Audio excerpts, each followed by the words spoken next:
জীবনে কি সাফল্য আমাদের কাছে নিজে থেকে হেঁটে আসে? কখনোই আসে না। ততক্ষণ আসে না যতক্ষণ না আমরা পরিশ্রমের পথে চলা শুরু করছি।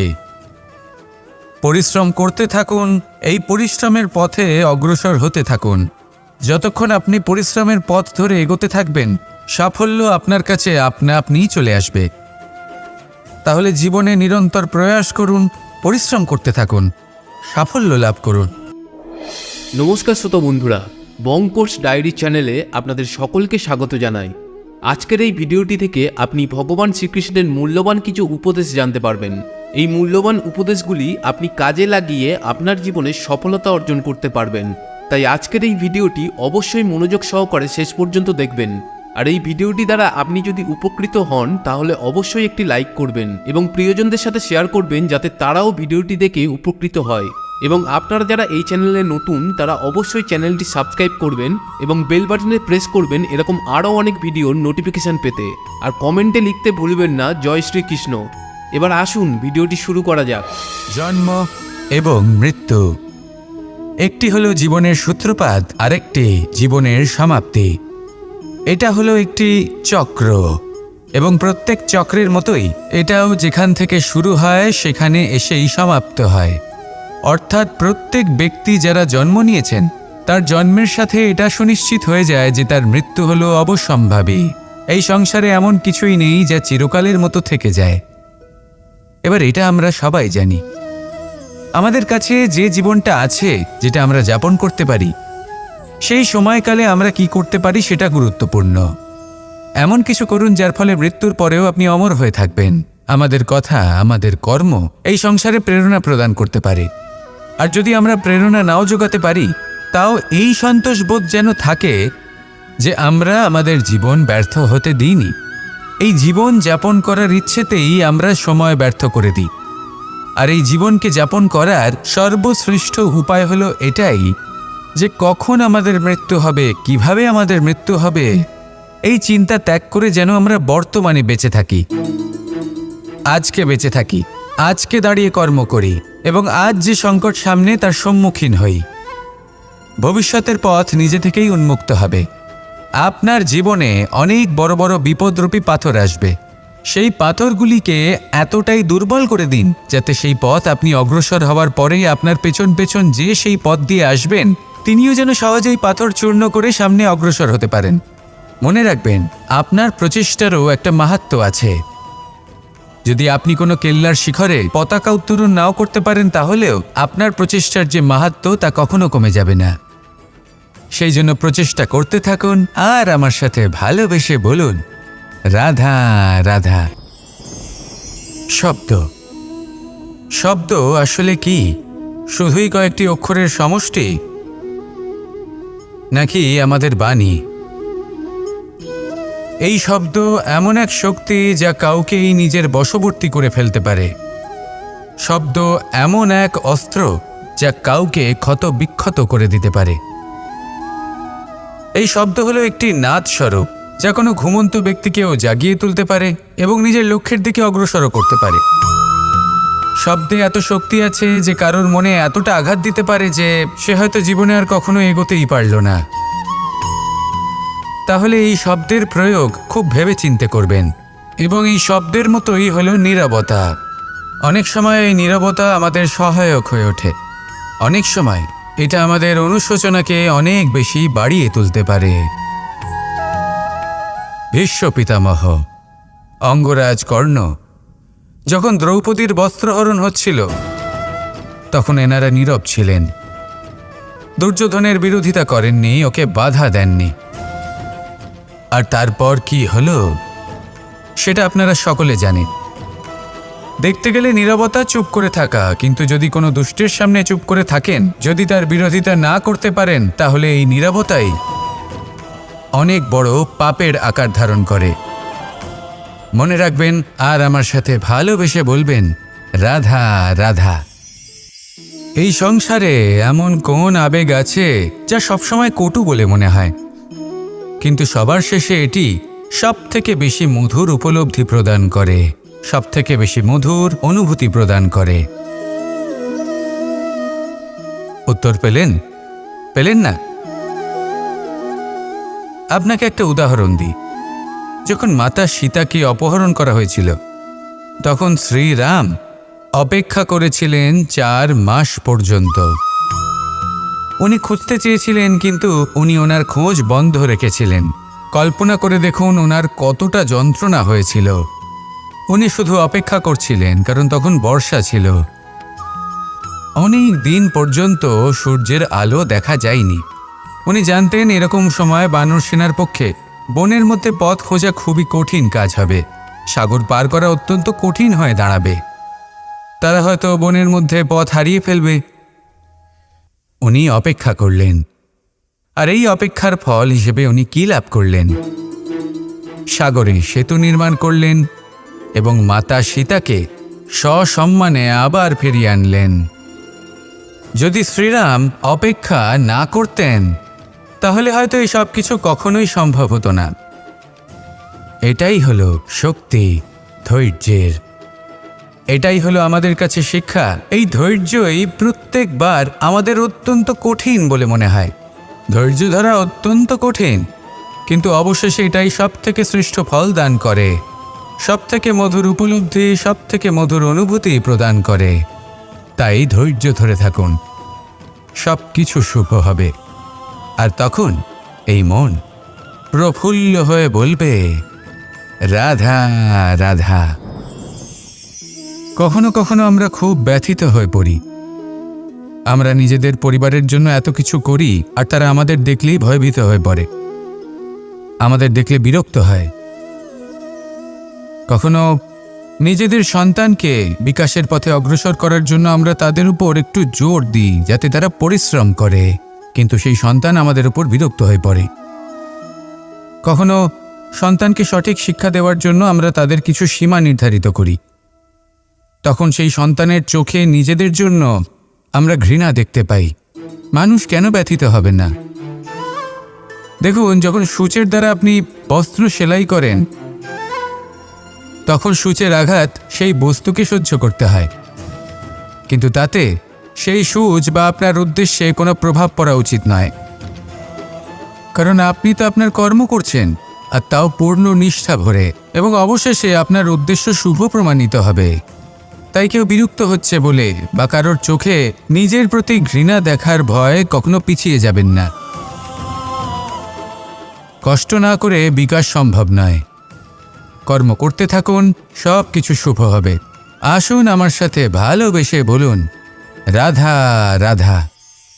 সিংহ। কথায় আছে, সিংহ হলো বনের রাজা। কিন্তু যখন সিংহের তথা বনের রাজার খিদে পায়, তখন তাকেও বাইরে এসে কর্ম করতে হয়। কোনো হরিণ নিজে সিংহের সামনে এসে এটা বলে না যে, আরে আপনি হলেন বনের রাজা, আপনি আমাকে ভোজন রূপে গ্রহণ করুন, আমি নিজের প্রাণদান করতে প্রস্তুত রয়েছি। এমন তো কখনোই হয় না। সিংহকে গুহা থেকে বাইরে বেরোতেই হয়, বনে ঘুরে বেড়াতে হয়, ধৈর্য ধরতে হয়, বিভিন্ন ধরনের পরিশ্রম করার পরেই তার ক্ষুধা নিবারণ হয়। হরিণ নিজে থেকে তার কাছে চলে আসে না।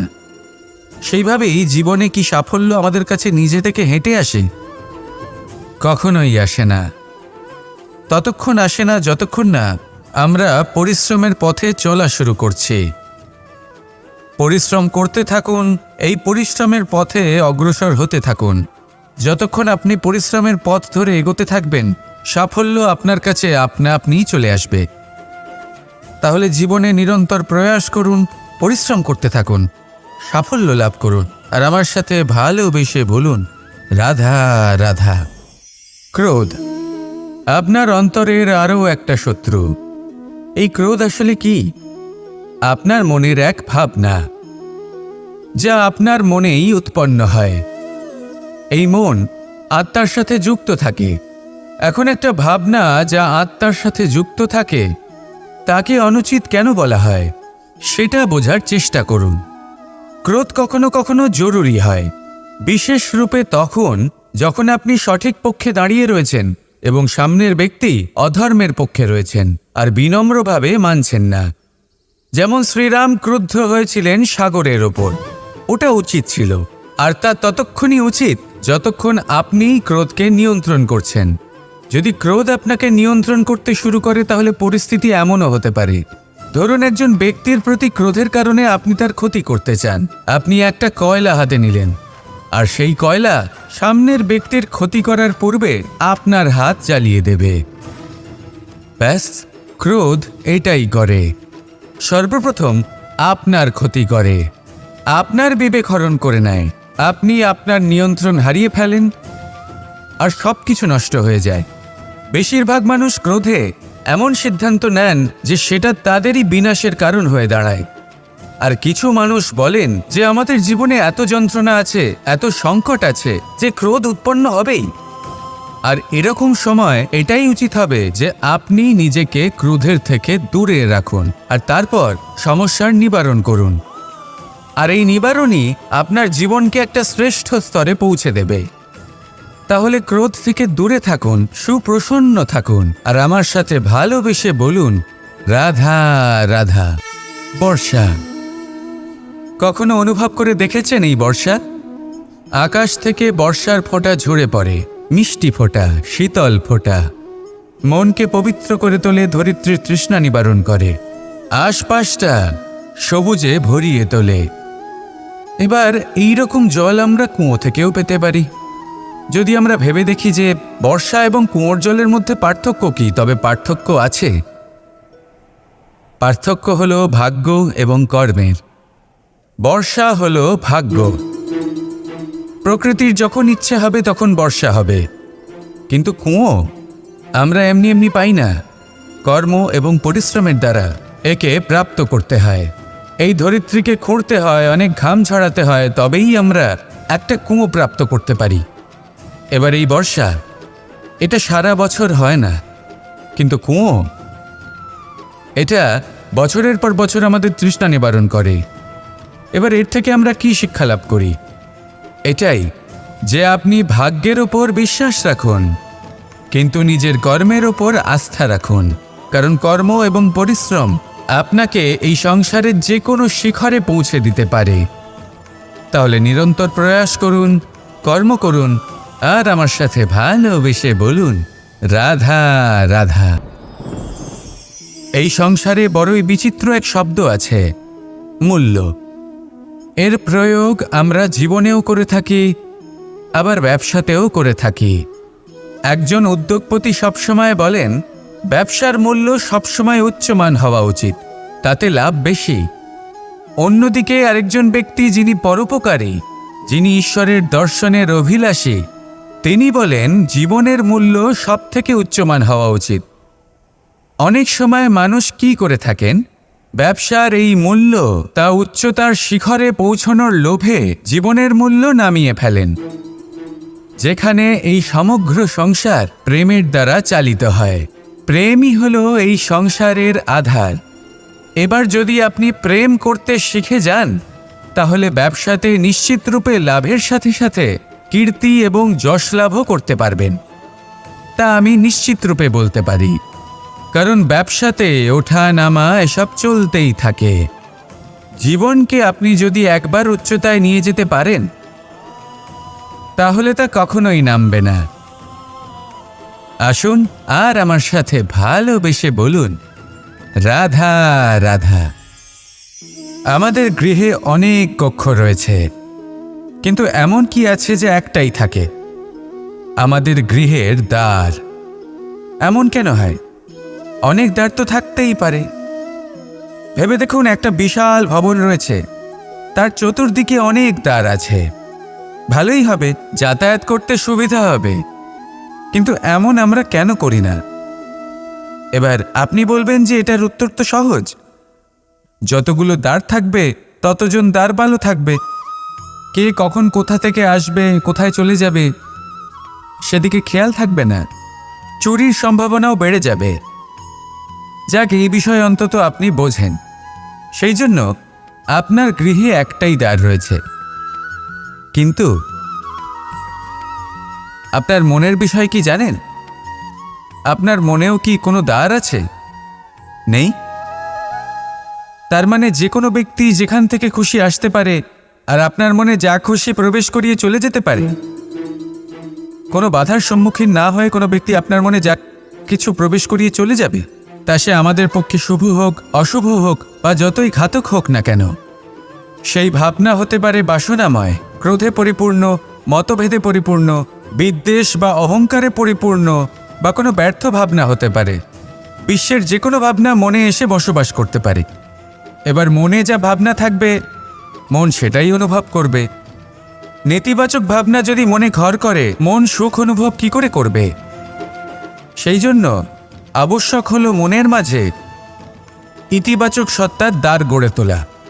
অর্থাৎ কোনো ভাবনা যদি আসে এবং ইতিবাচক হয়, তাহলে তাকে মনে প্রবেশ করতে দিন। যদি তা আপনাকে আর্থিক, সামাজিক, পারিবারিক, আধ্যাত্মিক লাভ দেয়, তাহলে তাকে প্রবেশ করতে দিন। যদি না দেয়, যদি তা নেতিবাচক ভাবনা হয়, তাকে দ্বার থেকেই আবার ফিরিয়ে দিন। যত শুভ চিন্তায় থাকবে এই মন, ততই শুভ হবে আপনার জীবন। আর এই মন সুপ্রসন্ন হয়ে বলবে, রাধা রাধা। এবার ধরুন আমাকে দ্বারকা থেকে হস্তিনাপুর যেতে হবে, আর পথে আমি প্রত্যেকটা এমন স্থানে দাঁড়াচ্ছি যেখানে আমার মন আপ্লুত করার মতো কোনো দৃশ্য দেখতে পাচ্ছি, বা কোনো ব্যক্তিকে দেখতে পাচ্ছি, বা কোনো প্রসঙ্গ দেখতে পাচ্ছি, বা কোনো নাটক দেখতে পাচ্ছি। তাহলে কি আমি কখনো হস্তিনাপুরে উচিত সময়ে পৌঁছতে পারবো? কখনোই নয়। মানুষকেও ঠিক এই কথাটাই মাথায় রাখতে হবে। মানুষ মনের মধ্যে একটা লক্ষ্য স্থির করেন, সেই পথে অগ্রসর হয়ে পড়েন। এবার সেই পথে এগোতে এগোতে অনেক মানুষজন, অনেক ঘটনা, অনেক সমস্যা চলে আসে, যার ফলে তার মন বিচলিত হয়ে পড়ে।